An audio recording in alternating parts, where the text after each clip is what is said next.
double what there used to be, and hence it was easy to model on a computer. But it became psychologically the red line. Well, it's become clear over time that that was too high, but we didn't know where it was.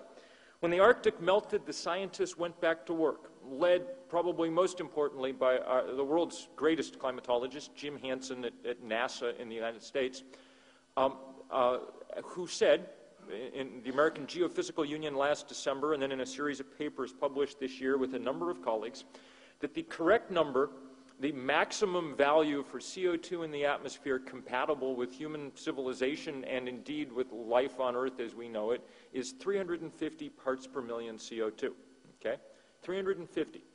The only number you need to remember from anything I say. That's a very tough number because we're already past it. 384 parts per million is where we are now, okay? And to get back to that in any real reasonable period would require a much greater change even than determined Greens have been pushing for internationally in the next few years. It would require real wholesale changes in how we do business, not mere modifications of the and kind of add-ons to our current way of doing things. I'll get back to that. I just want to let it linger in your mind as the third of these limits that we have uncovered in the last 12 months, the third of the limits of 2008, and the most important, 350 parts per million CO2, arcane number though it is, defines the key value for human beings and the planet. So, to this question of the local and global, in the face of what I've just said, it becomes pretty clear to me, and I'm not going to go into it in enormous depth, why it is that we need a smaller scale, more localized approach to living than the one we have now. That's what this book, Deep Economy, was about, very much in the Schumacher tradition. I'm not going to bother, because I think it'd be obvious to all of you, discussing very much the ecological reasons for that. I want to dwell on a different set for just a moment, and those are the psychological reasons why I think it's also both necessary and desirable that we move quickly in that direction. The statistic that got me started on that book was reading a set of polling data that one of the big polling firms in the U.S. had been asked to ask people every year since the end of World War II, are you happy with your life? The number of Americans, the percentage of Americans who said, I'm very happy with my life, peaks in 1956 and goes downhill since. Okay? About a quarter of Americans will make the claim that they're very happy with their lives. It's a very odd downward curve because it coincides with a trebling in our material standard of living. If, past a certain point, the economy worked the way that we intuitively have been told to believe that it does, that more is somehow linked to better, those two curves wouldn't diverge in that way, okay? And I think it's fair to say that at very low levels for very poor people, more and better are often close enough that you can hit one by aiming at the other, okay? But past a certain point, that becomes not true. In fact, we're probably at a point where they're almost in entirely opposite directions. The reason for that downward curve in satisfaction becomes extremely clear when one looks at the data. It's that Americans anyway, and to a large degree other parts of the developed world, people feel a very strong erosion of community, a lack of connection with each other, okay? And that is not just some ephemeral feeling that they've come up with, some nostalgic idea. That's precisely what has happened. Look at what the American model in advance of everybody else has been about for those 50 years. Its basic goal has been to build bigger houses farther apart from each other. That's how we've described the American dream, and it's what we've spent most of our economic might on doing. That's had a number of effects, some of them ecological. Of course, the reason we use so much energy in the States is because we have to heat and cool enormous homes and drive in between them. But it's also had great psychological effect. The average American eats meals with friends or family or neighbors half as often as they did in the 1950s. The average American has half as many close friends as they did in the 1950s. That is an enormous change for a socially evolved primate, to have half as many people with whom to share intimately one's life, and there aren't enough iPods in the world, it turns out, to make up for that kind of change, hence that growing sense of dissatisfaction. But once you've started down that path, it's of course difficult to scramble back off it, because you begin to lose the set of skills that human beings have always enjoyed for easy social interaction. This becomes, clear anecdotally to me when one looks at this last ruinous housing boom in the United States.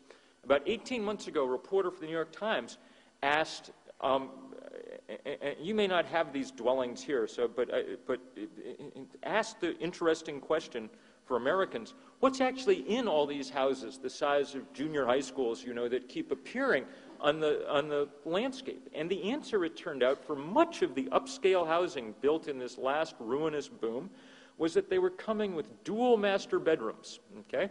Husband snores, wife pulls off the blankets. The American answer, anyway, is let's add, 900 square feet to this house. And that comes at big environmental cost, but it also is just sad, that the richest people in the world in the richest moment were hunkered down in their own caves, staring out across the hall at their mate. It was an indictment of but a perfect expression of the direction of our society, the hyper-individualism that is the both wellspring and outgrowth of a life devoted to consumerism. So it's very good to see at least the nascent beginnings of the reaction to that, of what comes next, okay? For the last 6 or 7 years in America, the fastest growing part of the food economy in the country has been local farmers markets.